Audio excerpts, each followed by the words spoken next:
Muy buenas, bienvenidos a La Voz del Norte, bienvenidos a un nuevo episodio. Y me gustaría preguntaros, de todos los podcasts que hicimos hasta ahora, ¿cuál ha sido el de mayor relevancia, el de mayor importancia para este proyecto? Yo creo que estaréis de acuerdo en, si habéis visto todos, que fue el de Tomás, a nivel de visitas, a nivel de, quizá también de tema, ¿no? de charla. Y por supuesto, que había que repetir. Presento a Tomás. Muy buenas. ¿Qué tal, caballero? Hola. Vamos a tocar bastantes temas hoy. Sí. Bastantes temas diversos. Ya entraremos ahora. Y me gustaría preguntarte, ya que te tengo aquí, antes de empezar, ¿cómo has vivido? Bueno, la verdad, a ver... un poco la repercusión, ¿no? Que alcanzó el podcast 3, que fue el que, sí. tuvimos. El tercero, sí. Y la verdad fue una sorpresa. No sé si... Sí, no, yo no esperaba que fuera tal. Y bueno, es verdad que en TikTok es normal que haya muchas visualizaciones o tal, pero fue una cosa, sobre todo un podcast que lo has empezado y hace nada, en meses escasos. Bueno, ¿cuánto ha sido? ¿1 o 2 meses o sí, no más? Creo que fue el año pasado. Igual 2 meses, sí, aproximadamente. Sí, 2 meses, claro. Y no sé, la verdad que fue una sorpresa muy, muy grande, la verdad. Y bueno, en los comentarios pues han sido un poco de todo. De todo, ¿no? Un poco. Gente que te pedía hasta al Twitter. Te pedía el Twitter o el chaval ¿dónde se puede seguir para ver lo que comentabas y tal? Y luego, bueno, gente que no estaba de acuerdo, que expresaba su opinión de diversas maneras. Pero bueno, yo lo entiendo perfectamente que no estés de acuerdo porque desde luego no soy un experto, no soy un chaval de 20 años que no tiene mucha idea de...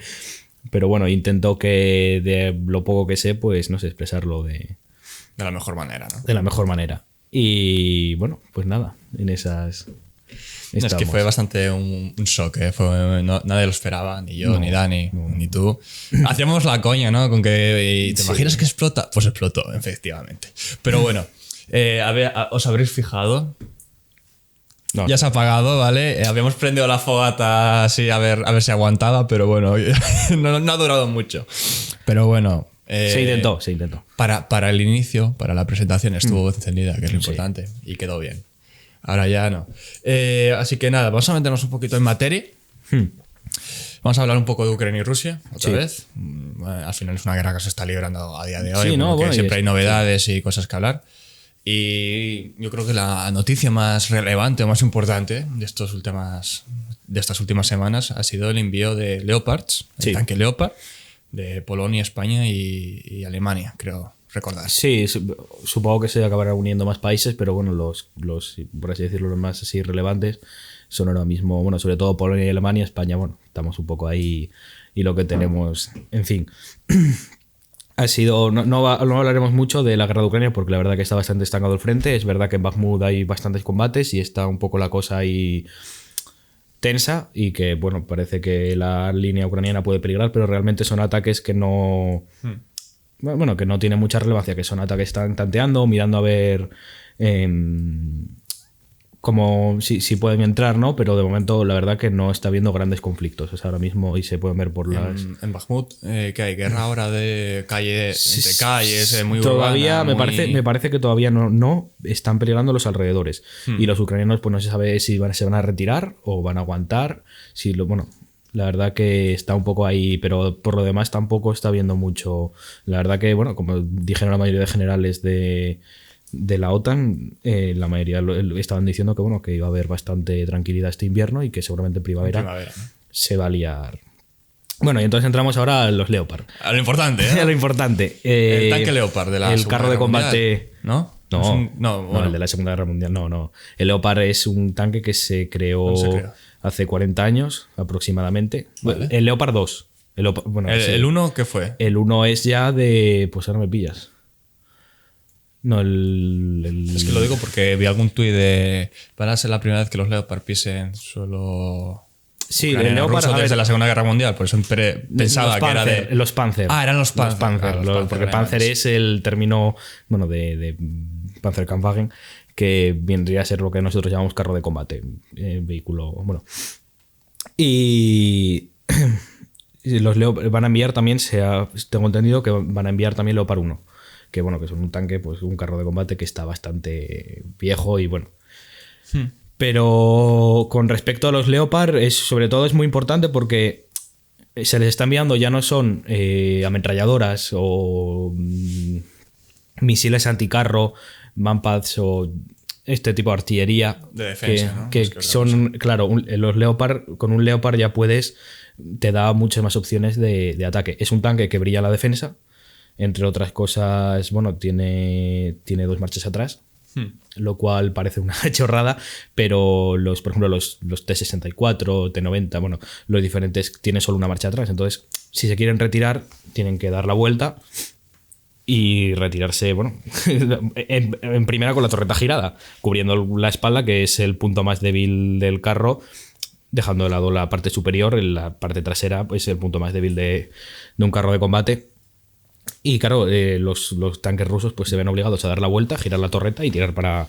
Claro, el Leopard, al tener 2 marchas atrás, puede retirarse exponiendo el blindaje delantero, que es el blindaje más potente, donde está, bueno, es donde es más difícil de romper. Y se puede retirar. Hombre, es más lento que un tanque ruso retirándose de esta manera que he dicho, pero bueno, tiene su silbo, bueno, tiene un alcance, en teoría son 4 kilómetros, pero lo normal es 2,5. O sea, de lo normal para asegurar el tiro. Y luego, bueno, tiene ópticas buenas, tiene un blindaje... Bueno, hombre, estoy hablando de los más nuevos y de los que se van a enviar, que se parecen mucho al Leopardo 2E, que es el tanque que tiene España, el carro de combate que tiene España, que bueno, no es un Leopard alemán, sino que bueno, se creó en colaboración con una industria española y alemana. Y bueno, tiene bastantes prestaciones, y los que van a enviar son... Que eso me ha sorprendido, porque yo pensaba que iban a enviar nada, los que tenían antiguos de ahí. Obsoletos casi, ¿no? Sí, ¿no? Y los que han enviado son carros de combate que tenían en la reserva. O sea, que por ejemplo, que si se les hubieran estropeado a los alemanes alguna versión más nueva, hubieran usado estas que tenían ahí. Y no, pues van a mandar estas. Y no sé, a mí me preocupa. Me preocupa bastante porque... En teoría, la guerra de Ucrania se les estaba apoyando para que no perdieran... Que se defendiesen. Claro, para que se defendiesen y que al final llegaran a un acuerdo de paz. O sea, al parar a los rusos, se les obligará a hacer un acuerdo de paz pues más favorable hacia Ucrania. Y lo que les estamos haciendo es se les está dando armas y armas y armas, y está escalando. Está escalando el conflicto. Está escalando mucho y claro... a ver, es cierto que los Leopard no van a ganar la guerra. O sea, no en la historia de la humanidad... Eso te quería preguntar, el impacto que puede tener en el conflicto. No sé cuántos tanques han enviado cada país, no lo sé. Pero considerando ya el hecho del envío de tanques, ¿qué influencia, qué impacto puede tener en la guerra contra Rusia? Yo lo que he leído de momento es que iban a enviar una 14, que son una compañía occidental. Hay que entender que los términos que usan occidentales y que usan rusos soviéticos son diferentes. Nuestras divisiones, nuestras brigadas son más grandes que las rusas. De hecho, la Segunda Guerra Mundial es, bueno, no voy a decir divertido, pero es curioso ver a los alemanes diciendo, no, es que nos tienen el doble de divisiones que nosotros. Y dices tú, que claro, pero es que una división alemana a lo mejor suponía 4 divisiones rusas. Claro. Y entonces... y bueno, sus compañías me parece que son de 10 carros de combate. En total, Zelensky había pedido cerca de 300, que vendrían a ser como 3 brigadas. Cada brigada vendría a ser de 60-90 carros de combate. Con esa fuerza, con 3 brigadas, pueden hacer avances... Es que realmente tampoco tiene que avanzar mucho, o sea... Mantener el territorio. Mantener el territorio y avanzar lo recuperado, que son menos de 100 kilómetros. Y bueno, y como empiezan a acercarse a Crimea, pues a ver qué pasa. Pero el Leopard, a ver, tampoco lo que digo es no va a dar una victoria. No hay ningún arma en la historia de la humanidad que haya dado una victoria total, incluido las bombas atómicas, de las cuales vamos a hablar luego. No hay un arma sobre todo en tiempos más modernos, no hay un arma que haya significado, sobre todo porque no es tanto el arma, sino cómo la utilices. O sea, un Leopard necesitas el carro propiamente en sí. Carros de repuesto por si se estropean o son destruidos. Personal que sepa manejarlo, entiendo, ¿no? Sí, o sea, hablando de la tripulación. Sí. No te vale solo la tripulación del carro. Necesitas carros de repuesto por si se te estropea. Vehículos de recuperación. las averías mecánicas existen, que parece que se nos olvida todo, que es que no solamente... No, hay carros de combate que en cuanto tal se arrancan y se estropean por X motivo mecánico tal. Vehículos de recuperación, que son importantísimos y que se nos olvidan muchísimas veces, que son pues vehículos también acorazados o que normalmente van desarmados, que sacan al vehículo del carro de combate, al vehículo del campo de batalla. Necesitas compañías de radios, artillería.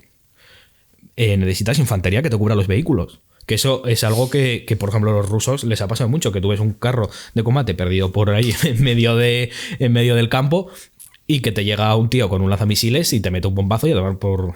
Sí. Y es muy importante la infantería para proteger al carro de combate. Entonces, en resumen, necesitas una serie de cosas que, pues a ver si la tienen. Hombre, en teoría tienen brigadas acorazadas y mecanizadas los ucranianos. Pero claro, es un material... Yo no sé hasta qué punto las radios que tiene, por ejemplo, un carro de combate, un Leopard, si, por ejemplo, tienen artillería americana o hasta qué punto pueden comunicarse entre ellos. Porque, claro, son sistemas distintos y... Bueno, para ver cohesión y luego además, logísticamente es un quebradero de cabeza. Son unos carros de combate de hace 40 años que ya no están en producción. El tema de piezas, ¿no? Piezas, claro, piezas mecánicos. Logística, básicamente, ¿no? Claro, es muy... Logísticamente es un quebradero de cabeza. O sea, tiene... Bueno, un quebradero de cabeza... Todo, porque tienes España suministra, Alemania, Inglaterra, Estados Unidos, son líneas de... Claro, son cada uno pues tiene su material, que la mayoría pues en algunas cosas coinciden, sobre todo el tema europeo, porque más o menos tenemos, pero por ejemplo los americanos tienen otro tipo de equipo. Y claro, es un quebradero de cabeza y luego además no solo es... O sea, el carro de combate no puede estar por ahí, o sea, tiene que rodar lo mínimo, o sea, lo tienes que transportar en trenes y bueno, una serie de cosas que claro, son carros, y no quiero echarle de tierra a los carros de combate ucranianos, rusos, soviéticos, pero son mejores que esos y no puedes... Y están en muy poca cantidad, en el mundo habrá 4.000 Leopard, son en comparación con las diferentes versiones de los T que hay, y son más caros, son mejores, pero son más caros y van a tener que usarlos con mucho cuidado porque por todo esto que he dicho, por las piezas y porque que son son carros que son, no voy a decir delicados, pero hay que tratarlos muy bien. Y será un dolor de cabeza para Rusia estos carros de combate. A ver, ya de por sí el ejército ruso tiene problemas. El problema de los Leopard es que en combate casi no han visto combate. Y luego el combate que más intenso que han visto ha sido la guerra civil en Siria. Y ahí pillaron una docena, los destruyó el ISIS. Sí. Eran turcos y bueno, sabían a dónde disparar. También eran versiones más antiguas. Y se ha aprendido, yo creo, de esos errores y se les ha... Bueno, les disparaban sobre todo a la Santa Bárbara, que es donde están los proyectiles. Les conseguían atravesar con lanzamisiles de hombro y claro, tú al reventar la Santa Bárbara eso explota porque revientan los proyectiles y los proyectiles hacen saltar el carro por los aires, que es lo que les pasa a los rusos. La diferencia sobre todo que tienen con los rusos, a mí dentro del el motor, los cañones, es que los rusos tienen una tripulación de 3 personas. Tienen al conductor, tienen al artillero y tienen al comandante. Y los proyectiles los carga un cargador automático. Mientras que en el Leopard hay 4 personas. Está el cargador, que es el que mete los proyectiles, el artillero, el comandante y el conductor. El problema de los carros rusos es que tienen toda la munición, la tienen como en el medio del carro, debajo de la torreta, más o menos. Sí. Y entonces, claro, un impacto en cualquiera de los laterales hace que sea mucho más fácil hacer saltar por los aires un carro ruso que un carro occidental. Que no digo que sean indestructibles, porque no hay ninguna máquina indestructible. Pero en términos de calidad, yo creo que el Leopard es mejor que los carros rusos, y desde luego si hay combate entre ellos, el Leopard debería... Bueno, claro, el problema es... influyen muchas más cosas, ¿no? Claro, la estrategia. por supuesto. Y vuelvo a lo de antes, el carro solo no debería andar por ahí, el carro solo, que fue un poco lo que les pasó en Siria. Y esto, no sé si es verdad, creo que sí, pero en Siria parte de lo que pasaba era que el cargador del carro de combate tú los proyectiles los tienes, bueno, están apilados, o sea, en un compartimento. Lo que pasaba es que el cargador cogía los proyectiles, los metía en el cañón y dejaba abierta la escotilla. O sea, como la puerta del compartimento. Y entonces, ¿qué pasaba? Que claro, que al darle en el compartimento donde estaba la munición, en la Santa Bárbara, al no estar la puerta cerrada, la explosión, claro, barría. Que si hubiera estado, pero por eso por pereza del cargador de no cerrarla. No sé, no me acuerdo dónde lo había leído y no sé hasta qué punto es verdad, pero hombre, como dato, pues también es que, claro, no solo es la máquina, también son los seres humanos que van dentro y cómo la gestionan, ¿no? Cómo la gestionan. Pero bueno, a pesar de que es un vehículo muy bueno, ya digo, pueden utilizarlo muy bien y pueden hacer alguna ofensiva, sobre todo en verano, mínimo, porque se tardarán, vamos, como mínimo 3 meses. Y como mínimo, o sea, más luego aprender a coordinar pues los diferentes medios que tienen, que claro, pero bueno, opciones tienen de dar un poco por culo a los rusos, pero a ver qué pasa. Hubo países, de hecho, que se negaron a entregar más armamento. España, claro, España no debería. O sea, España tenemos pocos y si los que tenemos los damos. Claro, y luego además están todo el rato los presupuestos de defensa pues metiendo la zancadilla y quejándote de ellos y tal, y encima los carros, que cada carro de estos vale a lo mejor 10 millones de euros.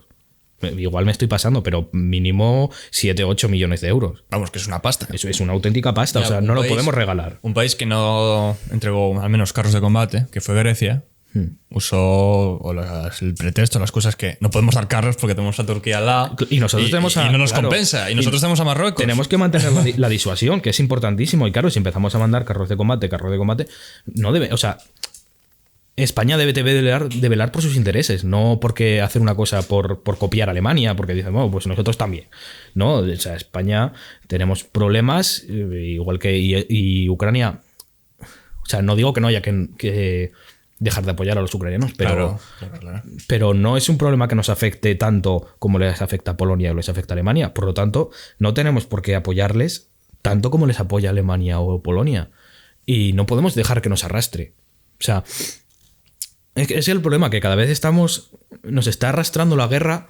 Bueno, digo, nos está arrastrando a los países, sí. O sea, está haciendo que cada vez se envíe más armas y que haya. Y claro, esto está escalando mucho. Y, por ejemplo, estaba Zelensky pidiendo F-16. No se les puede dar F-16. ¿Tú crees que un F-16 surcará los cielos de Ucrania? No. Vamos, y como pase, se va a liar una de. O sea, porque en el momento o sea, si le das un F-16 estás permitiendo a Ucrania que ataque Moscú. Porque son aviones que pueden hacerlo y puedes llegar y les estás dando el alcance de atacar territorio ruso. Y eso ya no es defender Ucrania, eso es atacar. O sea. Claro. Y no solo eso, que es que no se le puede dar todo lo que pida. O sea, yo entiendo que Zelensky está ahora mismo en una situación muy desesperante, que necesita ayuda por un tubo, básicamente. Necesita mucha ayuda. Los rusos ahora pues están con los ataques de tanteo, mirando a ver qué hacen. Y él está, claro, y es su país y lo entiendo, pero lo que también hay que entender es que no podemos cambiar Kiev por Madrid o Kiev por Berlín, porque no son nuestros aliados. No están en la Unión Europea, no están en la OTAN y... Repito, no digo que no haya que apoyarles, o sea, yo estoy, pero hay que apoyarles con límites. No podemos dejarnos caer en un vórtice de lo que es lo que se está comiendo, de carnicería y de. Pero este conflicto para mí muestra a ver cómo al final los países son muy hipócritas, porque ¿cuántos conflictos hay en el mundo que no se intervienen, no hacen nada? Y Ucrania, pues como nos pilla más al lado, hombre, y es un conflicto cerca, sí, dime. Que puede desencadenar una guerra nuclear. Claro. Pero. Y además de que es la oportunidad perfecta, bueno, y lo ha hecho, de Estados Unidos de dejar completamente a Rusia fuera del tablero. Claro. O sea, lo ha conseguido sin perder ni un solo hombre, ha conseguido dejar a Rusia, vamos, para los 10 próximos años va a quedar completamente. Seguramente se volverá un satélite de China o. Seguramente. Vas a depender de China, eso ya lo hablamos en el último podcast. Pero es que al final yo creo que ejemplifica un poco que todo se mueve por interés. Que ya no es solo por lo que nosotros entendamos como está bien, está mal y defendamos muchas veces es por interés también. Sí, no, y la gente... A mí me hace mucha gracia esto, los prorrusos y los pro-OTAN y todos estos, que no lo sé, pero... Los ves defendiéndolo como si fueran equipos de fútbol y dices tú, pero vamos a ver, o sea, son gente que tú se la pelas, hablando en plata, que los ciudadanos de pie se la pelamos. Sí.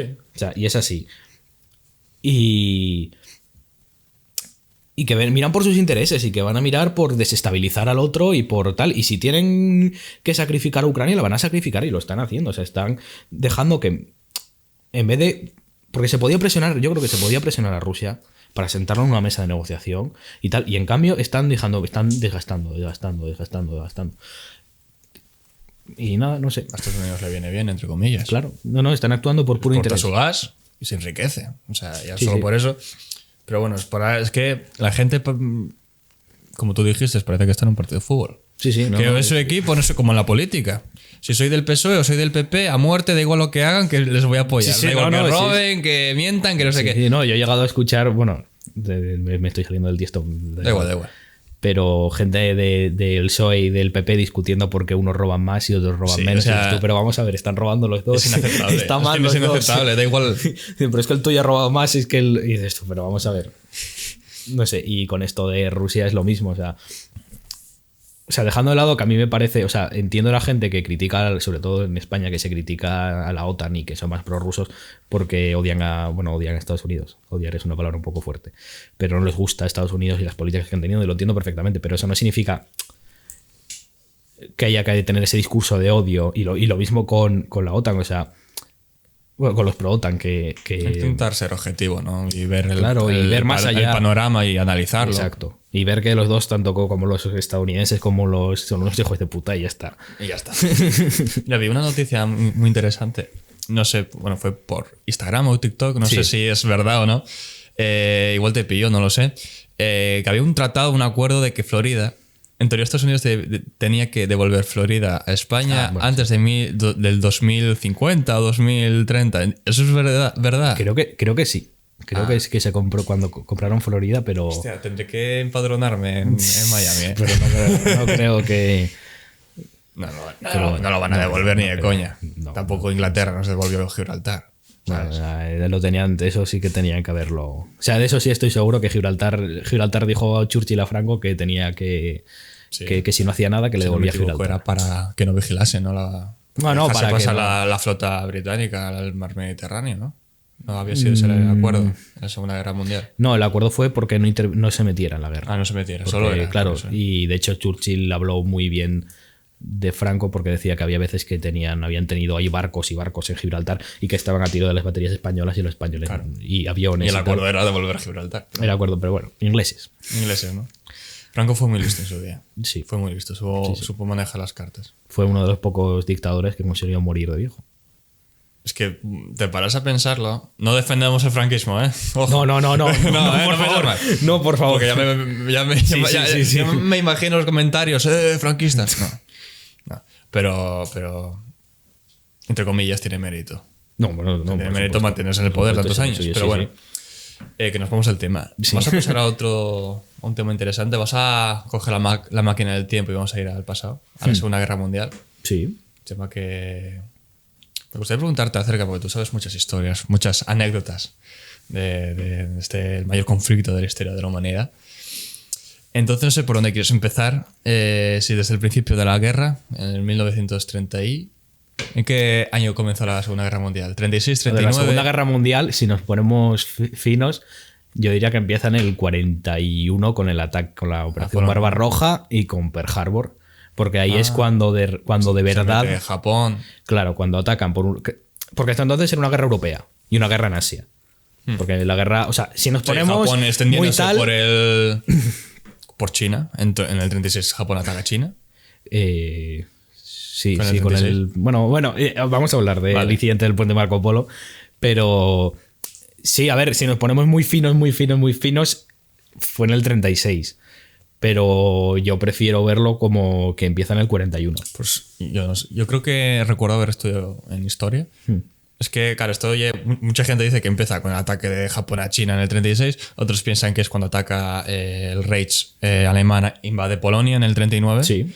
Y acabas de decir ahora que igual, entre comillas, empieza cuando Pearl Harbor... O sea, Pearl Harbor y Barbarroja, más que nada porque eso ya es un conflicto mundial, porque hasta entonces era una guerra en Europa apoyada por las colonias Francia e Inglaterra y algún país de Oriente. Y la pregunta es, ¿cuándo empieza entonces? ¿Tú qué crees? ¿Que empieza yo creo que empieza en el 41, con la operación, cuando empieza la operación Barbarroja. Que es algo que los historiadores, me imagino, discuten, ¿no? Sí, a ver, normal es decir que en el 39, porque en el 39 es cuando ya los aliados por fin se meten contra y amenazan a Alemania de verdad. Que eso habría que verlo por qué lo hacen y por qué no lo habían hecho hasta entonces, cuando tendrían que haberse metido ya, pues cuando se anexionan Checoslovaquia. Los alemanes ahí ya, supuestamente los aliados estaban garantizando la independencia de Checoslovaquia. Primero pillan los Sudetes y luego ya se anexionan. Sí, todo. pero ya con la anexión de los Sudetes ya deberían, porque era una amenaza a Checoslovaquia y en teoría Checoslovaquia estaba garantizada por Francia e Inglaterra. Pero bueno, sí, eso, yo creo que en el 41 y cuando empieza de verdad. Pues yo he estado pensando, yo creo que vamos a empezar por Japón.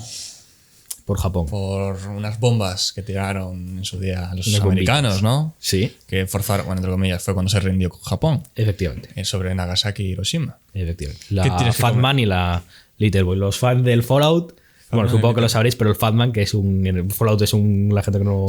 Sí. Es un juego de... Bueno, de que ha habido un apocalipsis nuclear. Y hay un arma que se llama el Fatman, que es un lanzador de mini bombas nucleares. Como si fuese un RPG. Sí. Y se llama Fatman como referencia, en honor, por así decirlo, a esta bomba que se lanzó sobre Japón. Estuvo rulando una foto, no sé si me imagino que será verdad, del tío con una bomba nuclear de Nagasaki, creo, Hiroshima, en la mano así. Que la lleva colgando como si fuese un pedido de McDonald's. La pondré en pantalla. Es que no sé si es verdad. Yeah. Si lo sabéis vosotros, nos lo decís y encantados. Sí, en los comentarios decirnos cualquier cosa que nos confundamos o que podamos, por supuesto, con educación, por favor. Pero... Y entonces eso, sobre qué tienes que decir. Bueno, las bombas nucleares. Pues es muy curioso porque lo que piensa la mayoría de la gente es que se lanzaron para rendir a Japón. Bueno, la bomba nuclear, la primera se lanza el 6 de agosto del 45 y lo que la gente toma en cuenta normalmente es que el 9 de agosto se reúne el Gran Consejo, bueno, los que vendrían a ser los gobernantes de Japón, porque el emperador Hirohito era nada, o sea, era una mera imagen, era un títere, era alguien que ni pinchaba ni cortaba, un símbolo. Y se reúne el Gran Consejo japonés, se reúne el 9 de agosto. Claro, la gente dice, se reúne porque les han tirado la bomba atómica. Bueno, de primeras no se enteraron de que les habían tirado la bomba atómica. ¿Cómo se enteraron? ¿Cómo no se enteraron? Creo que se ve. ¿Cómo no te enteras? Vale. Creo que se ve a simple vista. Se ve a simple vista. Tenemos que tener en cuenta que Estados Unidos, en aquel momento Japón utilizaba sobre todo los B-29, los que habéis visto Better Call Saul. No sé si habéis visto Better Call Saul. Es el avión que sale en un momento dado que hacen un comercial, un anuncio de como para llamar a la gente de la tercera edad, que hacen como que meten a un veterano de guerra y consigue Saúl grabar con un avión, que es un avión, es un bombardero enorme. Pues ese es el modelo de avión que se solía utilizar para ese tipo. Claro, es un avión, el B-29 Super Fortress, es un avión que carga en torno a 5, 7, 9 toneladas de explosivos, vamos a decir. Vamos a poner que cada uno más o menos carga 10 toneladas. Creo que excede un poco la capacidad máxima, pero bueno, para redondear un poco. Y se lanzaban en flotas de 500 aparatos.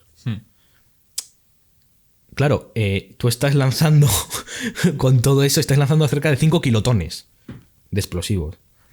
Las bombas nucleares fueron 16 y 20 kilotones. O sea, no es tanta la diferencia de o sea, quiero decir, sí, a ver, o sea, a lo mejor son 11 kilotones más la primera. Pero era algo factible, o sea, era simplemente que en vez de 500 aviones hubieran mandado 1500, que podían hacerlo perfectamente. Entonces Japón, o sea, lo que recibieron es que había habido un bombardeo especialmente fuerte, pero ya está. O sea, dejando de lado que era un país que estaba siendo bombardeado constantemente, las comunicaciones eran una mierda y que, o sea, no sabían que les habían bombardeado. Ni qué arma habían usado. Ni qué arma habían usado, ni tal. Entonces, bueno, ese Japón se acaba rindiendo. Sobre todo, lo que querían era dejar la figura de Hirohito, si no me equivoco, ya no lo veían como un ser divino, pero lo respetaban. Les dejaban seguir teniendo emperador. Que de hecho el discurso que da Hirohito es la primera vez que muchos japoneses le oyen hablar. Porque no... Sí, no se sabía nada de él, ¿no? No, es que era eso un símbolo, lo tenían en el tal y no...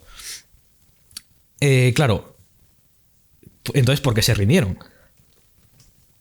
Pues es que en la conferencia de Yalta, en la cual se reúnen Churchill, Stalin y FDR, Franklin Delano Roosevelt, Roosevelt le hizo pactar a Stalin que a los 6 meses de caer Alemania, porque en principio se iban a centrar primero en Alemania y luego en la guerra con Japón y China, le dijo pactar a los 6 meses que Rusia se metería en la guerra contra Japón. Claro, Franklin muere porque, bueno, no me acuerdo, era de una enfermedad, porque, bueno, estaba mayor. Sí. Y es Truman el que... Truman, creo. Es Truman el vicepresidente el que toma el... Y se encuentra con el percal de que están los rusos a punto de invadir Japón. Lanzan la bomba atómica y creo que a los 2 días empieza la operación Tormenta de Agosto. Japón, en aquel momento, eran las islas de Japón, Corea y la Manchuria, que era una zona de China. En China en 1911 hay una revolución. Y la dinastía imperial, que creo que era la Qing, QING, creo. Japón le había quitado una parte de China a China, que es le había quitado la zona de Manchuria a China, y en la Manchuria pues crean un régimen títere, un régimen asociado, y ponen de líder al descendiente de esta dinastía china. Esta zona de Manchuria es una zona que linda, que toca con la URSS. También tenían una zona de Mongolia, que era la Mongolia interior, que era Menguko, me parece que se llama. Creo que era... Los jugadores de Heart of Iron me estáis entendiendo perfectamente porque se ve en el mapa perfecta. Bueno, en colorinas. Efectivamente. Y bueno, pues esta zona lindaba con la URSS.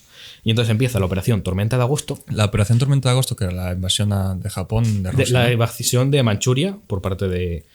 Y en cosa de 2 semanas barren las tropas japonesas y de Manchuria. No sé cómo es el... Bueno, de manchúes. Sí. En 2 semanas. Y hay una isla por encima de Japón, la Sajalín, que la mitad era de la URSS y la otra mitad era de... Bueno, entran y amenazan con entrar en esta zona ¿cómo se llama? Una zona unas islas que están arriba de Japón, que son muy frías, no me sale ahora el nombre. No pasa nada, si no te sale. Bueno, claro, eso quería decir. O sea, quería decir, a Estados Unidos se le hace el culo así, porque dicen, hostia, que los rusos van a entrar en Japón. Y los japoneses dicen, hostia, que son los rusos, que no son los americanos. Que es verdad que los americanos tenían sus cosas de, por ejemplo, los marines coleccionaban cráneos y hacían barbaridades. Esto es algo bastante poco conocido. ¿Qué dices? Sí, bueno, es que realmente crímenes... Bueno, los marines eran todos unos caballeros, es la guerra. Están es lo terrible de la guerra, evidentemente. Es lo terrible de la guerra. Que todo el mundo... Claro. Pero claro, ya no son los marines, son los rusos, que los rusos en Manchuria hicieron lo que... Bueno.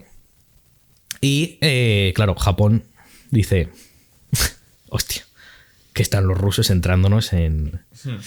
Y se rinde.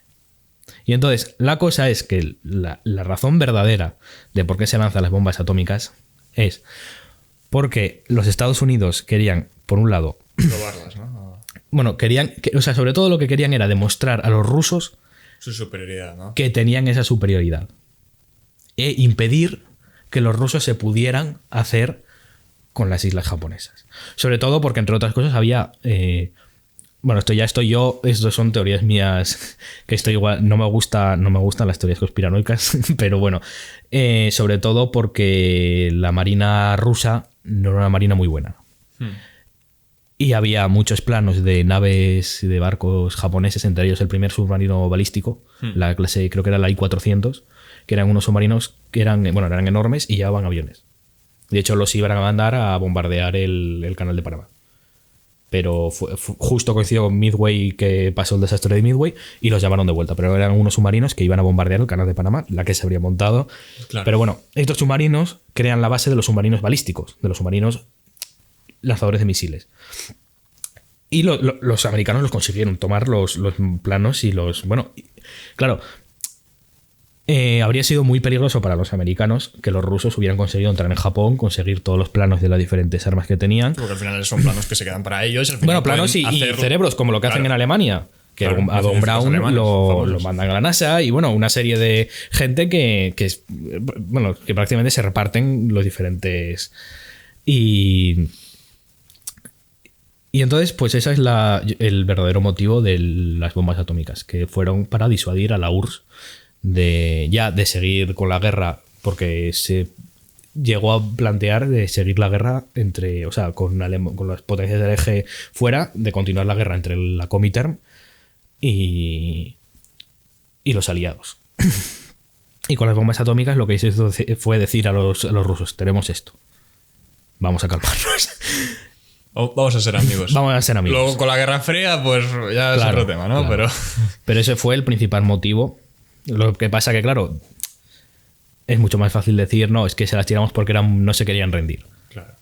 Y deja ver que estaban unidos y que eran muy amiguitos durante la Segunda Guerra Mundial, rusos y americanos. Cuando en realidad pues ya había muchas cosas detrás. Y eran dos ideologías extremas. O sea, democracia, comunismo. A ver, bueno, el comunismo estalinista, como quieras llamarlo. Estalinismo, sí, porque comunismo tenía poco. Sí, por eso digo. Como el comunismo de Corea del Norte, o el de China, no, igual. Comunismo no ha habido nunca en el planeta. No. No ha habido ningún régimen comunista. Está fácil con leerse el manifiesto comunista y comparas los sistemas que que plantea Marx y que plantean estos y diferencia. El estalinismo realmente es el imperio ruso con otro nombre. Sí. Y con otro líder y otra manera de pensar, que realmente lo que hace es camuflar las verdaderas intenciones que tenía Stalin. Y bueno, no sé, creo que el tema ha quedado bastante claro, ¿no? Bastante claro. Espero. Yo sí lo entendí. Pearl Harbor. Pearl Harbor. Hay una película muy famosa de Pearl Harbor, no sé si la viste. Y luego hay una de Pearl Harbor, luego hay otra de Midway. De Midway hay dos. Sí, pero la antigua, sí, y la nueva. A mí no me gustó. Esa no la vi todavía. Es espectacular de ver, ¿eh? O sea, sí, es los ataques. No sé es espectacular, pero a mí no me... Porque Midway fue un cúmulo de suerte que tuvieron. Es todo lo que no tenían que hacer los japoneses lo hicieron, ¿no? O sea, ¿perdieron cuántos portaaviones? Perdieron los 4 Los 4, Japón tenía 6 portaaviones de escuadra y luego tenía, creo que 12 o por ahí, que eran portaaviones pues de transportes de aviones y bueno, portaaviones que no eran de escuadra. Eran más pequeñitos, vaya. Tenían el Akagi y el Kaga, que eran reconversiones de acorazados. No. Perdón. Kaga con K. El Akagi y el Kaga, que eran reconversiones de acorazados, porque había por el Tratado de Londres no podían tener barcos que excedieran cierto tonelaje. Y lo que hicieron fue... Los japoneses es que eran unos cabrones porque le hicieron trampas al tratado por todos lados. Pues lo que hicieron... Bueno, esto no fue una trampa porque lo hizo también Inglaterra, si no me equivoco. Lo que hicieron fue quitarle las torretas y cambiar el puente y poner pistas de aterrizaje sobre los acorazados. Y crearon el Akagi y el Kaga. Bueno, el Akagi era un crucero de batalla, que es más pequeño que un acorazado. Pero bueno, y luego tenían al Shoukaku y al Hiryu y al Soryu, que eso sí que ya eran portaaviones creados desde el cero como tal, no eran reconversiones. Y luego tenían al Shoukaku y al Zuikaku. Estos 6 participan Vamos a ir primero Pearl Harbor y luego Midway, si no te parece. Vale. Y luego tenían al Yamato y al Musashi. Que no me acuerdo si en Pearl Harbor estaba el Musashi. Creo que sí. Que eran súper acorazados, eran unos bichos. Y el Arizona, ¿no? Estaba en Pearl Harbor. Pero estos son americanos, yo os estoy hablando de las fuerzas japonesas. El Yamato y el Musashi eran unos monstruos, eran unos acorazados que se saltaban el tratado de... Bueno, los habían creado en total secreto. Y bueno, y otra trampa que le hicieron al tratado es que hay un tipo de barco y es el crucero. Que normalmente pues, se usa de barco de escolta, de patrullaje, de... Bueno, pues no podían tener esos cruceros. Tenían que tener, creo que era un número limitado de cruceros pesados. Pues lo que habían hecho era crear cruceros ligeros con blindaje de crucero pesado. Y entonces cuando empezó la guerra lo que hicieron fue quitarle las torretas de crucero ligero y ponerle torretas de crucero pesado. Y entonces hicieron trampa por todos lados los japoneses. Eran en eso siempre han sido muy... Bueno, Pearl Harbor. Hay una teoría que yo la escuché incluso de un profesor de historia que, bueno, yo le tengo muchísimo cariño y que incluso él me habló de ella, que es que Pearl Harbor fue en cierto modo un autoataque americano. En el sentido de que los americanos sabían perfectamente que les iban a bombardear, sacaron los portaaviones, porque en Pearl Harbor sobre todo quedaron acorazados. Había 8 acorazados y bueno, cruceros ligeros, destructores, barcos de escuela, dragaminas. Y entonces la teoría, que a mí me divierta mucho. Las teorías conspiranoicas, o sea, yo lo digo, a mí no me gustan en el sentido de yo ser partícipe de ellas, pero en el sentido de... Pero es curioso, ¿no? Que es el mayor enclave en el Pacífico que tiene Estados Unidos. Es la mayor base naval, sí, ¿no? que tienen. Que no esté en la mayor base naval que no esté en territorio americano, claro. Porque tienen, en California y que no haya ningún, por casualidad, o no sé cuántos portaaviones tenía en aquella época, si no me equivoco, tenían los 3 de la Yorktown, que eran el Enterprise, el Enterprise, hablaremos de él porque es el Enterprise, el Yorktown, que era el que le daba nombre a la clase, y el Hornet. Y luego estaban el Ranger, el Langley lo habían hundido los japoneses antes, en una acción, creo que fue un submarino, igual me estoy colando, pero creo recordar que el Langley, que creo que fue el primer portaaviones americano, hubo un rifirrafe un poco extraño y lo hundieron los japoneses antes de que empezara todo el conflicto. Y luego estaban el Hornet, el Yorktown y el Enterprise, el Ranger, que era también un portaaviones de escuadra, y el Lexington y el Saratoga. Que luego, de todos estos, solo quedó el Enterprise. Y no es realmente curioso que ninguno de ellos estuviese en la base. Bueno, ahora Pearl Harbor, es que es muy curioso. Ahora vamos. En el momento de Pearl Harbor, además, creo que el Hornet no estaba terminado. La cosa es que estaban transportando aviones. Y el Enterprise estaba volviendo de Midway. De hecho, el Enterprise, que esto es una cosa... Que esto... Bueno, la teoría es que fue un tal... Y el punto, o sea, donde se destruye completamente la teoría es que el Enterprise estaba entrando en Pearl Harbor en el momento del ataque. Y de hecho, aviones del Enterprise entraron en combate con aviones creo que eran del Hiryu y del Soryu. Y con lo cual, la teoría de que no había portaaviones, eso se desmonta completamente con este hecho. Dejando eso de lado. ¿Por qué se cree la teoría? Pues hombre, la guerra de Cuba entre España y Estados Unidos, la que nos liaron, y luego en Vietnam también hacen una parecida. Según ellos, el Vietcong destruye un destructor americano que creo que a día de hoy no se ha confirmado si existía. ¿Y en la Primera Guerra Mundial? Cuando unen el Lusitania. Bueno, eso no fue... Eso sí que fue cosa alemana. Eso no... Sí. El Lusitania lo hundieron submarinos, lo hundieron los U-Boats sin querer, porque no sabían que era un barco americano.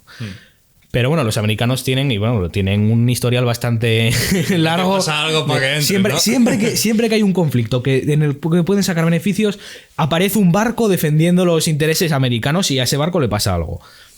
Pero bueno, ¿qué pasa en Pearl Harbor? Los americanos sabían que les iban a atacar. No sabían dónde. Ellos pensaban que mucho más para las diferentes islas, Guam, Wake, diferentes islas que tenían, que estaban Midway incluso, pero que estaban mucho más hacia el Pacífico. O sea, Pearl Harbor, dentro de lo que cabe, está bastante cerca de Estados Unidos. Es el archipiélago de Hawái. Pero estaban muy confiados por varios motivos. El primero, en Pearl Harbor es una laguna, o sea, natural, en la cual la salinidad del agua es muy alta. Y no sé si alguien ha ido al Mar Negro de los que nos está viendo, que es el Mar Muerto. El Mar Muerto. Sí. Se me fue. El Mar Muerto, que es un mar que es muy salado y una concentración de sal muy alta. Y tú flotas. Hay muchas fotos de gente sentada en el agua, literalmente, leyendo periódico. Claro. O sea, es una locura. La concentración no es la del Mar Muerto, pero es una concentración muy elevada. Claro, tú un torpedo O sea, para hundir un barco, la forma más efectiva es un torpedo, que es un proyectil que va por debajo del agua, te impacta por debajo de la línea de flotación y por lo general hace que el barco se hunda. Claro, un torpedo tiene que estar o sea, tiene que sumergirse y la concentración de sal hace que salga hacia afuera. Sumado a eso, el fondo, el lecho rocoso, está muy cerca hay muy poco nivel de agua, por así decirlo. Y entonces el torpedo no es ya que flote, sino que además choca contra el fondo y no se activa. Entonces los americanos por ese lado están muy tranquilos porque pensaban que no se podía utilizar este tipo de armamento en su contra. Y los japoneses en principio no iban a usar torpedos, iban a usar ataques en... Claro, aquí entra uno de mis, por así decirlo, personajes favoritos que es Yamamoto, que era un almirante japonés, para mí el mejor almirante japonés, era un tío con una cabeza increíble, que se oponía a la guerra, que él sabía que iban a perder, y bueno, era un tío que, tenía mucha cabeza. Dijo que no, que iban a atacar, que necesitaban torpedos. Porque lanzar aviones lo normal en aquella época eran aviones en aquella época. Lo que tenían planeado eran aviones en picado, bombarderos en picado, que son aviones pues, que se tiran en picado, como su propio nombre dice, y dejan caer bombas. El más famoso es el Ju-87, el Stuka, que es el alemán que hace el sonido ese tan característico. Sí. Bueno, pues iban a usar bombarderos en picado contra los barcos. Yamamoto dijo que no, que iban a usar torpedos.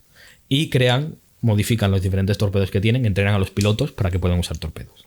Claro, con eso ya el primer problema está solucionado. Y nos vamos al ataque. Bueno, antes, lo que motivó el ataque fue que los Estados Unidos cortaron completamente las exportaciones de Japón de combustible. O sea, Japón no podía comprar combustible, no podía comprar petróleo. Eso, claro, eso te deja... Guerra. No, eso era prácticamente obligarles a que Japón entrara en guerra. Entonces, vamos al ataque. Lo primero, lo que se suele así decir es que había una estación de radar que detectó los aviones. Claro, los portaaviones fueron llegando y cuando estaban cerca de 200 kilómetros aproximadamente, 200, 270, 300, empezaron a soltar los aviones. Y pues había una estación de radar que los detectó. ¿Qué pasa? Que estaban todos los oficiales desayunando. Con el curazao. Y estaba un suboficial que no tenía ni idea de tal.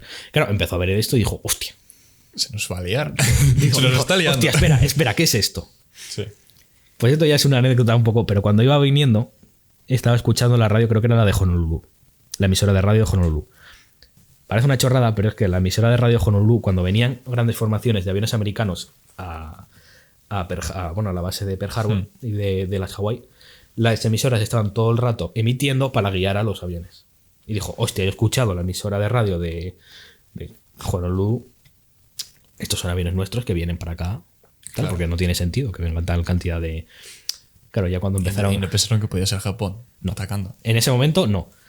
Claro, sumado a esto, en un momento dado en el mar hay un dragaminas que está pues patrullando por ahí y ve un periscopio.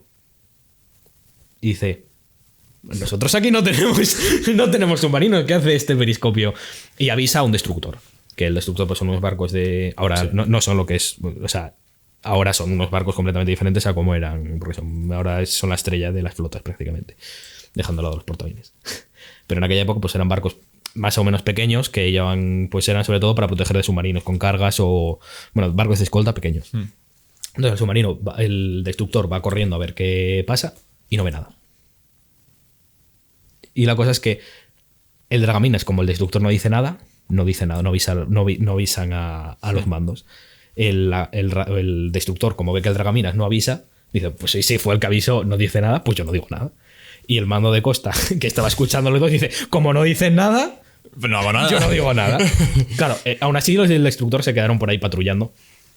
Y en un momento dado ven la torre no ven ya el periscopio, ven la torre del submarino que asoma. Y claro, le cogen, empiezan a tirar cargas de profundidad, empiezan a disparar tal, y aparentemente lo hunden.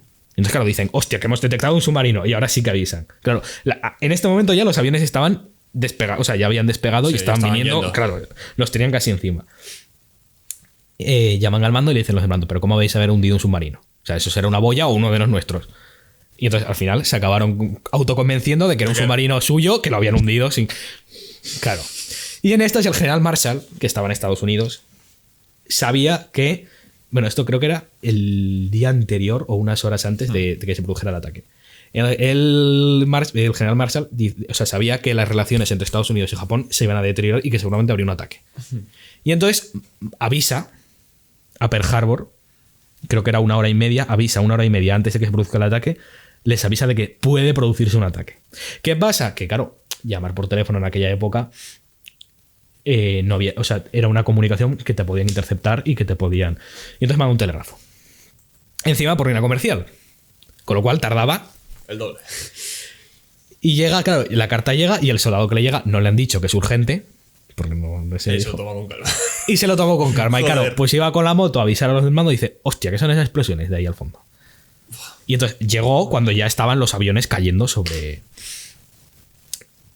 Y se produce el ataque, que acaba con los 8 acorazados que tiene o completamente hundidos o muy tocados. El Arizona que decías antes era el Arizona, el Pensilvania, el Nevada y el Alaska. No, el Alaska no. El Nevada y el California. El West Virginia. Bueno, no me acuerdo de cuáles eran, pero quedan luego 3 cruceros pesados también hundidos. Destructores tocados. Bueno. ¿Qué ocurre? Que durante el ataque, o sea, el ataque eran, como he dicho antes, empezaban 6 portaaviones, el Akagi y el Kaga, porque operaban por grupos de 2. El Akagi y el Kaga, el Hiryu y el Shoryu, y el Zougaku y el Suikaku. Iban a lanzar 3 oleadas de aviones. ¿Qué pasó? Que solo se mandaron 2. La tercera no se mandó. Claro, cuando ya estaba volviendo la segunda oleada de aviones es cuando entra el Enterprise. ¿Qué hubiera pasado si se hubiera mandado la tercera oleada de aviones? Hunden el Enterprise, atacan a los depósitos de combustible. Que, o sea, sobre todo el ataque principal de Japón se lanzó sobre pistas de... Bueno, sobre aviones, sobre los barcos, por supuesto, sobre las diferentes islas que hay en el archipiélago para inutilizar las pistas y tal, pero se dejó el dique seco, se dejaron los depósitos de combustible y el Enterprise, que estaba entrando en combate. Lo que pasa es que el almirante Nagumo, que era el que estaba a cargo del ataque, que era un tío que era primo del emperador, lo cual ya vemos un poco de cómo ha acabado ahí, pues dijo que no, que se retiraba. Pero no, bueno, claro, no vieron el Enterprise, entiendo. Llegan a ver el Enterprise que estaba entrando y hubiesen mandado la tercera, entiendo. No está claro. No. El problema sobre todo de... ¿Por qué no la mandaron? ¿Por miedo a...? No se sabe. La ¿no? teoría es que se cagó porque les derribaron muchos aviones. O sea, muchos aviones, porque derribaron bastantes aviones y dijo, uy, han mejorado las defensas antiaéreas, igual hay más aviones, han conseguido despegar algún avión y ¿cómo se dice? Y bueno, y eso, por así decirlo, se asustó. Y el problema sobre todo que hay con los oficiales japoneses es que la mayoría murieron. O no dijeron nada. Y entonces, pues su punto de vista, además de que los planes, si alguno ha leído algún plan de batalla japonés, o son enrevesados de cojones. O sea, no entiendes absolutamente nada. No lo entendían, yo creo que no lo entendían ni ellos. O sea, porque mira que hay planes, pero eran muy enrevesados, muy... Y luego, bueno, pues eso, que tenían la maldita costumbre, por ejemplo, los de los barcos, de hundirse con el barco. De hecho, el capitán del Hiryu, el que no me acuerdo ahora el nombre, que era un oficial muy bueno. Bueno, pues al barco le dan y no lo destruyen en el momento, se empieza a hundir. Y el tío, en vez de coger, subirse a un bote y marcharse a otro lado, dice, se ata al puente de tal y dice, yo me hundo con el barco. Y se hunde con el barco. Entonces, claro, pues hay muchos casos así. Y después, pues, por ejemplo, los oficiales alemanes, todos escribieron sus memorias, bueno, o prácticamente todos, hasta Rommel muerto, que estaba muerto, pues se publicaron las... Y bueno, pues los japoneses, pues está ese problema. Y entonces, pues donde ya es difícil entenderlo de por sí, pues ellos, la mayoría, no murieron o no cuentan nada. Y bueno, después del ataque de Pearl Harbor nos vamos a Midway, si quieres, que vale. Es divertido, porque dices tú, es que cómo puede haber sido esto, pero claro. O sea, estamos en que han dejado la flota americana completamente destrozada. Y los japoneses, sobre todo, quieren una victoria decisiva. Que eso también lo buscan mucho los alemanes. Y lo que quieren es derrotar a los americanos en una sola batalla. No hacer una guerra de como podría ser la Primera Guerra Mundial, larga de desastre. Darle el golpe moral definitivo, entre comillas, ¿no? Y entonces en Midway buscaban forzar a los americanos con la flota que les quedaba. Buscaban forzarles a plantear batalla. Y claro, la flota japonesa en aquel momento era la número 1 del mundo. Era la más grande que había porque la inglesa pues recibe bastantes varapalos y la americana acaba de suceder lo de Midway. Luego ha habido diferentes combates y han perdido algunos barcos. De hecho, el Hornet, que si no me equivoco, en la batalla del Mar del Coral lo hunden. Que es una batalla que hay antes de... y entramos en Midway. En Midway estaban operativos 4 portaaviones japoneses. El Shoukaku y el Zuikaku habían vuelto, si no me equivoco, estaban de reparaciones.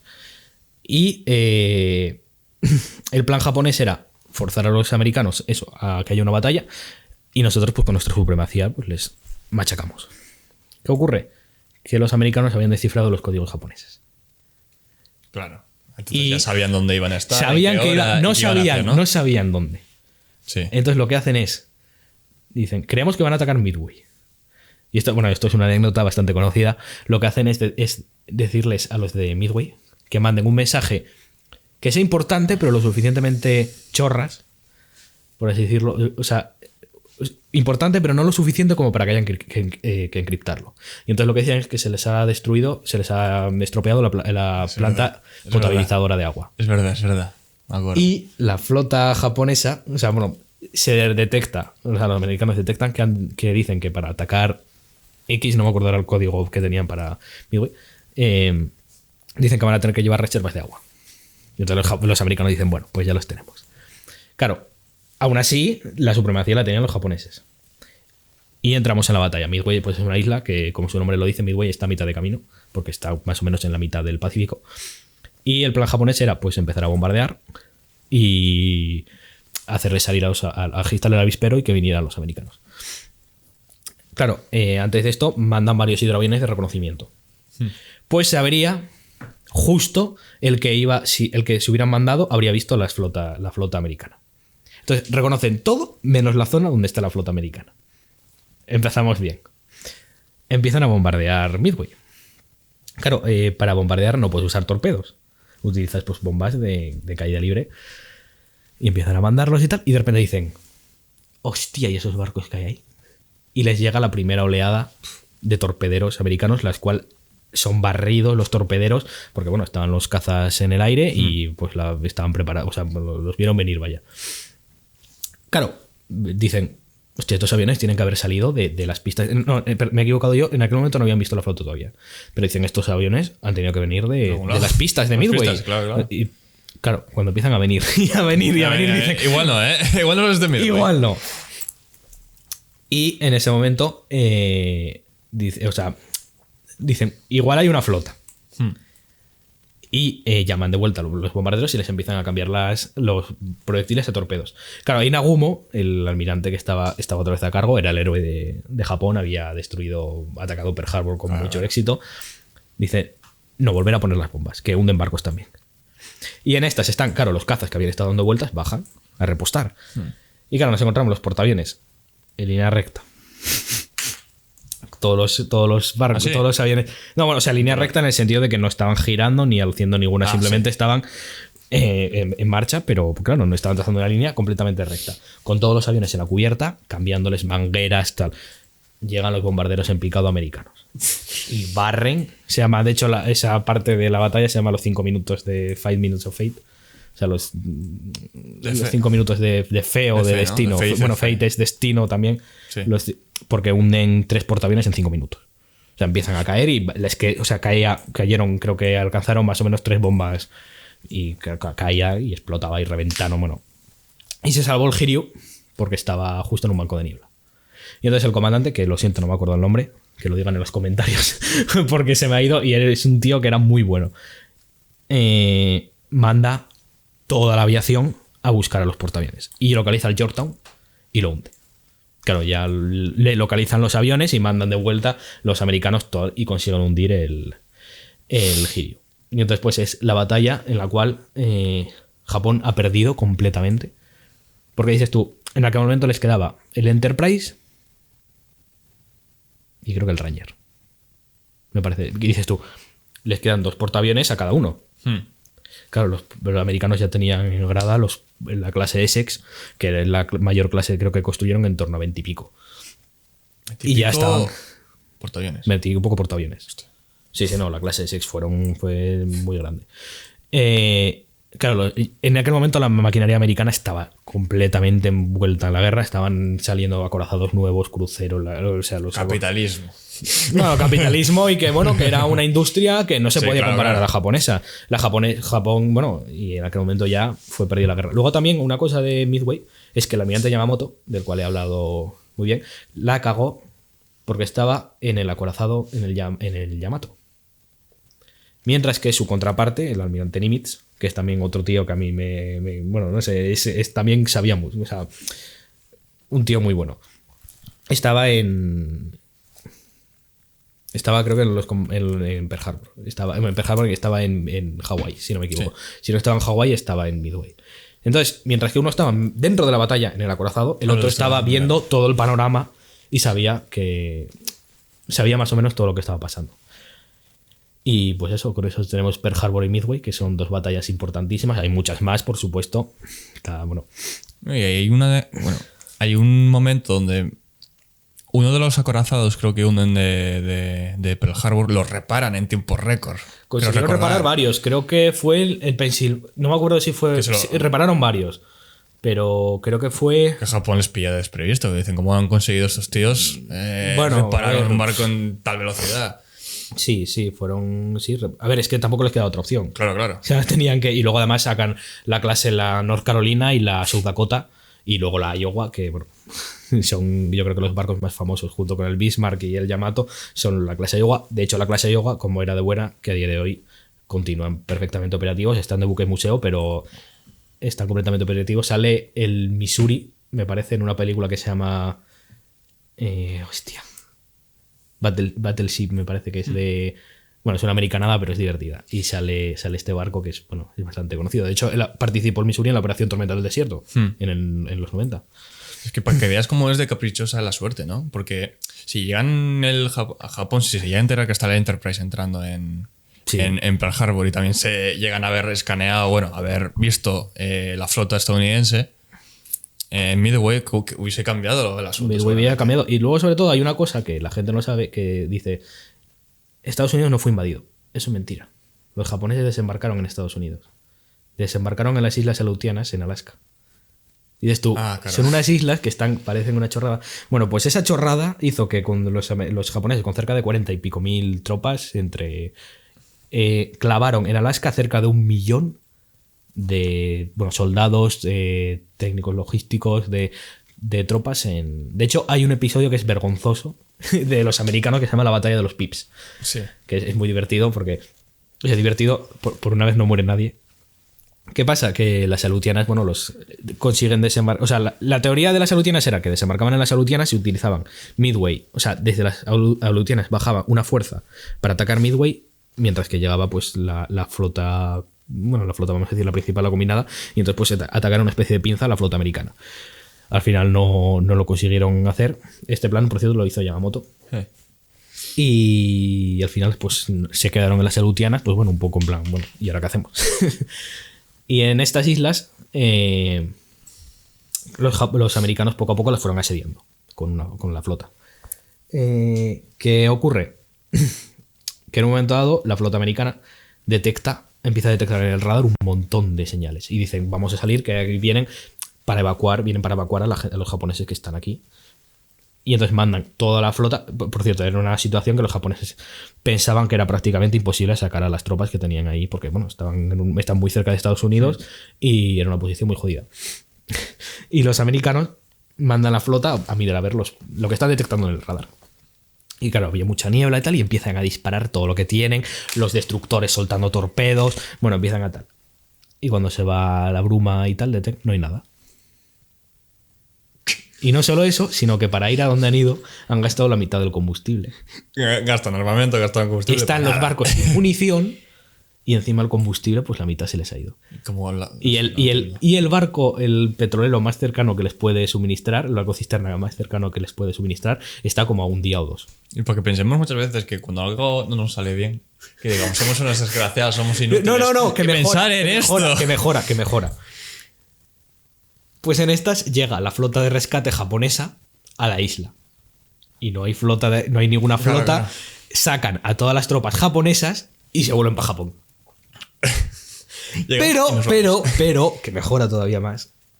Los barcos consiguen repostar, los americanos, y vuelven otra vez a poner el bloqueo sobre las islas, que están vacías. Desembarcan americanos y canadienses. Y hay una montaña en la isla, no me acuerdo ahora qué nombre era, de cuál de las islas era, pero bueno, hay una montaña, un monte. Y empiezan los americanos y los canadienses a subir cada uno por un lado. Con lo cual acaban los canadienses que consiguen subir arriba a la cima más rápidamente. Claro, los americanos dicen, hostia, ¿quiénes son esos tíos que están ahí arriba? Y les empiezan a disparar. Y los canadienses dicen, hostia, que están los japoneses disparándoles. Y lo empiezan a disparar. Creo que terminaron en 30 y pico muertos en cada... Sobre todo tuvieron más bajas los americanos porque como tenían la altura ellos, claro. El high ground, lo tenían los canadienses. Qué mal. Sí, fue un desastre bastante. Es una batalla más... Todo el tema de Alaska y tal está súper oculto. O sea, la prensa lo censuraron y a día de hoy es una anécdota que es casi... Tú imagínate los ejércitos cuando se ven y ven que son americanos y canadienses. No, bueno, claro, me imagino a los comandantes o los almirantes diciendo... se montó. Y luego para capturar las islas fue un auténtico desastre porque es que en un momento dado en una de las islas los japoneses... O sea, solo consiguieron... No consiguieron sacar a todas las tropas que tenían. En alguna isla sí que los americanos consiguieron desembarcar y los consiguieron a los japoneses ir acorralándolos. Ya en una zona encima era una especie de mini paso de las Termópilas y los japoneses lo tenían ahí defendidísimo. Y bueno, al final hay un montón de cambios de mandos porque claro, aquellos seguían y pasaban los días y seguían ahí atrincherados y al final consiguen ir picando a los japoneses y tal, se van quedando sin munición los japoneses a base de... y se van retirando. Y entonces los americanos pues entran para allá. Joder. ¿Qué pasa? Que claro, los japoneses quedan arrinconados en un valle. Y dicen, mira, vamos a morir. Ya sabemos todos los japoneses ese espíritu que tenían ellos de... pasan a bayoneta a todos los heridos. A todos sus heridos los matan, o con granadas o les clavan la bayoneta. Calan las bayonetas y cargan. Por la noche hacen una carga banzai. Y casi empujan a los americanos hasta las playas de vuelta. O sea, cerca de 300 japoneses cargan contra los americanos. Bueno, en aquel momento se van cepillándose todas las líneas defensivas. Claro, los americanos los pillan. Los americanos pensaban que ya estaban prácticamente tal. Aunque se cargan a un coronel que estaba en un puesto de observación, me parece, y se lo cargan. Y es que llegan hasta los hospitales de campaña. Que de hecho se consiguieron salvar los hospitales porque hicieron las enfermeras y los diferentes médicos que había, y los heridos consiguieron hacer barricadas y protegerse los japoneses que entraban con la bayoneta. Claro, o sea, debió de ser una cosa por la noche, que los gritos, el banzai cargando con la bayoneta. Bueno, que por cierto, en esta guerra, en esta batalla, esta campaña de las Aleutianas,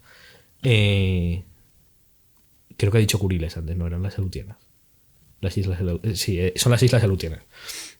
Igual ha habido un lapsus, lo siento, sí. No pasa nada, habrá asterísticos. Creo que fue la primera condecoración a un latino, a un hispano de la guerra. Una condecoración póstuma fue de un soldado que en una posición, creo que era mexicano,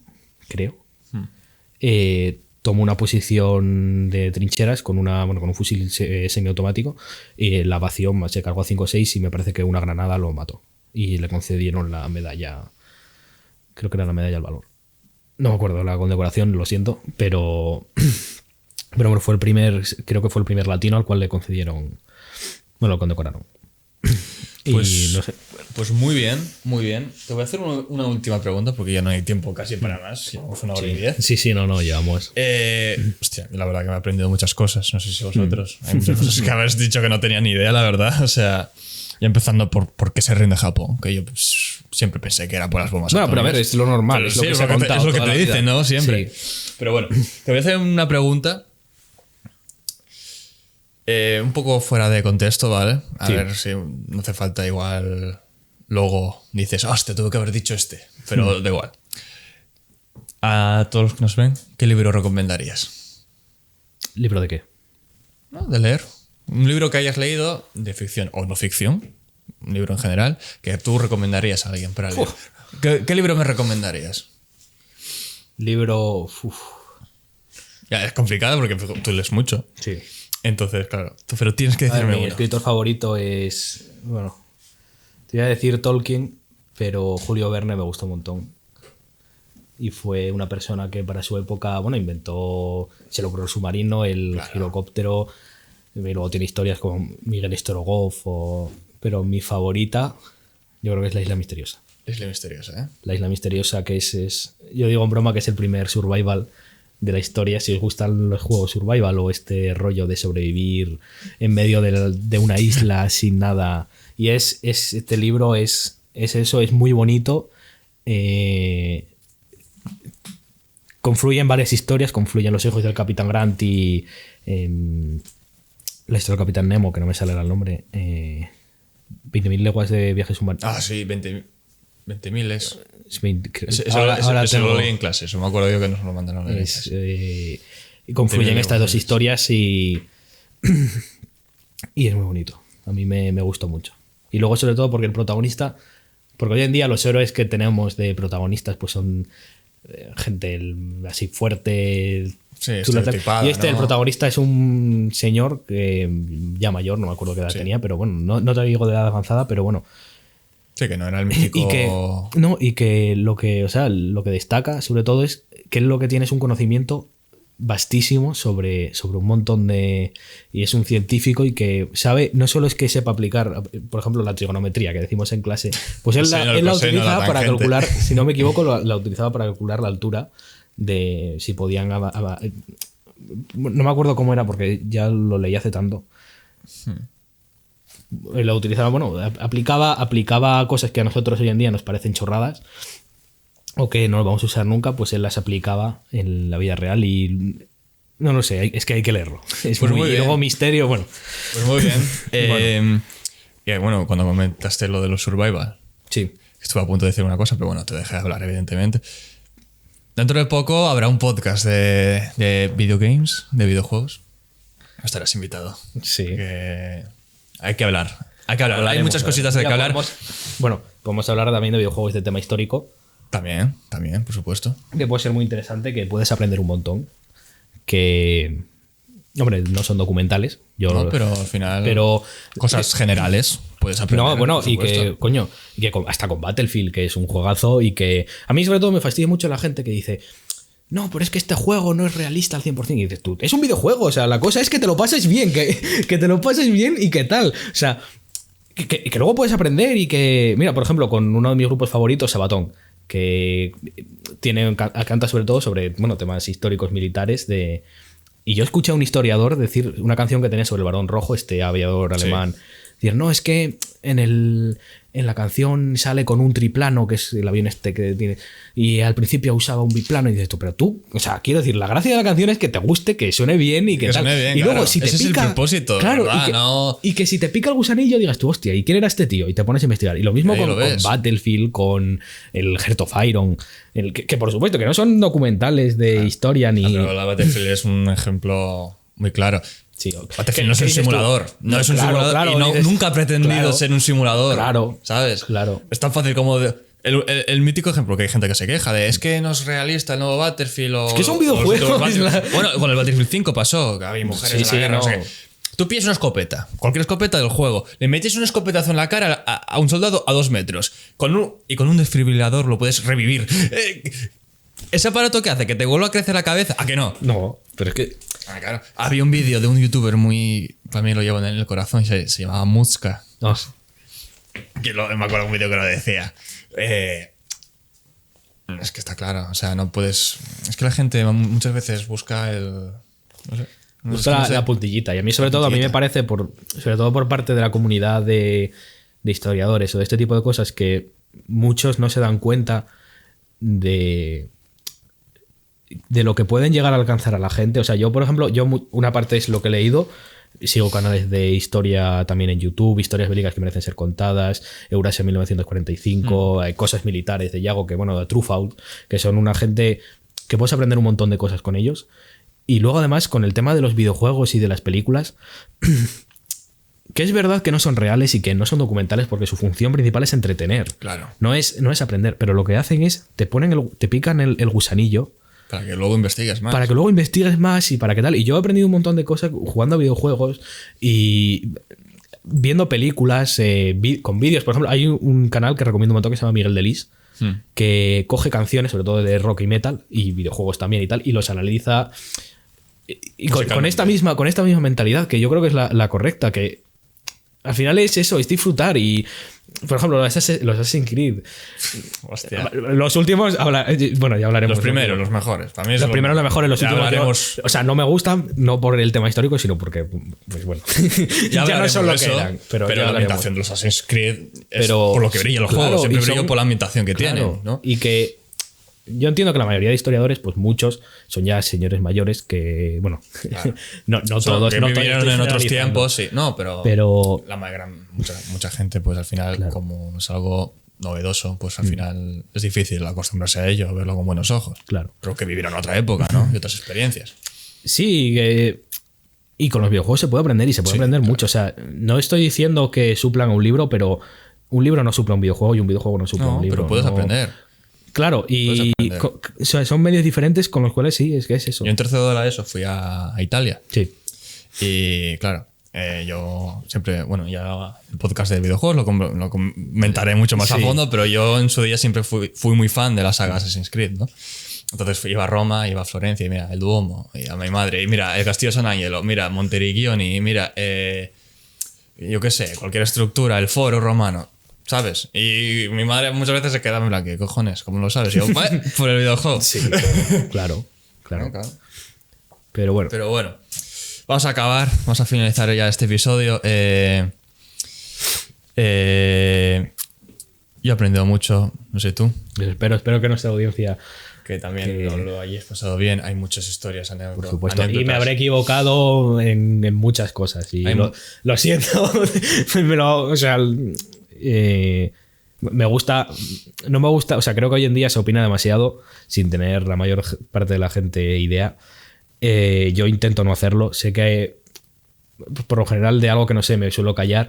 Yo en estas cosas, pues hombre, he leído bastante, no me considero un experto ni mucho menos, pero bueno, eso, seguramente me he equivocado y he fallado cosas, me da rabia y creo que bueno, no somos máquinas, no somos una Wikipedia. No tengo el título de historiador ni mucho menos. Bueno, no me dedico a nada histórico, soy simplemente un fan. Que le gusta saber e investigó. Tengo este hobby. Y pues nada, eso, por favor, si me corregís, que seguramente lo haréis si estáis en todo vuestro derecho, con cortesía y intentando no faltar. Y nada, si queréis más vídeos, más podcasts de temas de historia, de temas de anécdotas, de temas que gente no sabe o que no se cuentan, más bien, nos lo ponéis en comentarios, por supuesto. Un like también se agradece mucho. Y bueno, nos vemos en el siguiente podcast con otro invitado. Ya veréis quién es. Y nada, sed buenos y nos vemos en el próximo día. Chao. Chao.